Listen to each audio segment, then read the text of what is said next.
morning, good morning, good morning! Welcome back to Children's Church. I'm so glad to have you here with me.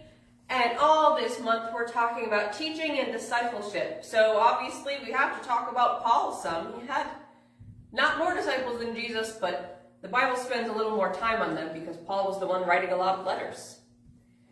So today we're talking about 2 or 3 disciples. We're talking about what teaching one person can teach many people. We're going to jump in with Acts chapter 18 and keep your ears out for who we're talking about. After this, he left Athens and went to Corinth, where he found a Jewish man named Aquila, a native of Pontus, who had recently come from Italy with his wife Priscilla, because Claudius had ordered all the Jewish people to leave Rome. Paul came to them, and being of the same occupation, stayed with them and worked, for they were tent makers by trade. He reasoned, for they were in the synagogue every Sabbath and tried to persuade both Jewish and Greek people of the gospel of Jesus.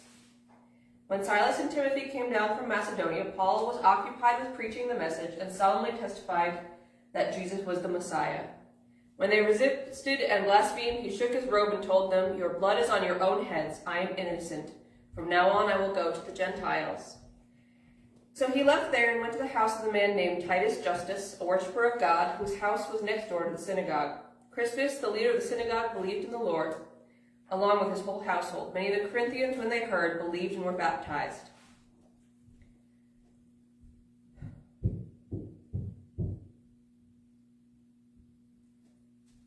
I'm going to jump forward to verse 18. So Paul, having stayed on for many days, said goodbye to the brothers and sailed away to Syria. Priscilla and Aquila went with him.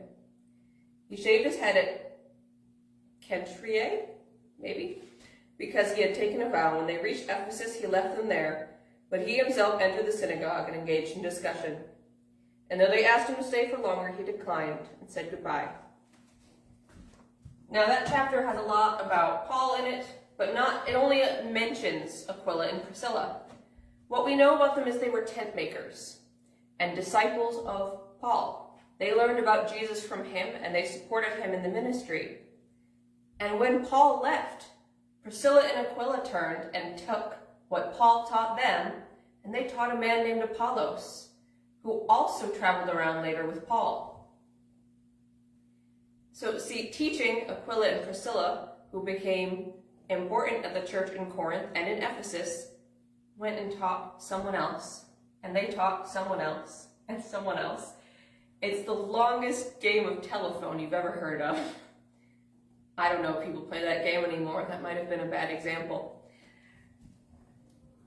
The message of Jesus passed from one person to another, to another, to another.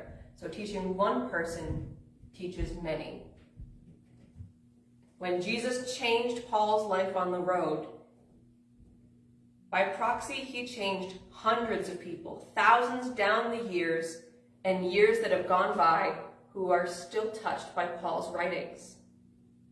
To change one person, to teach one person, teaches many, many more.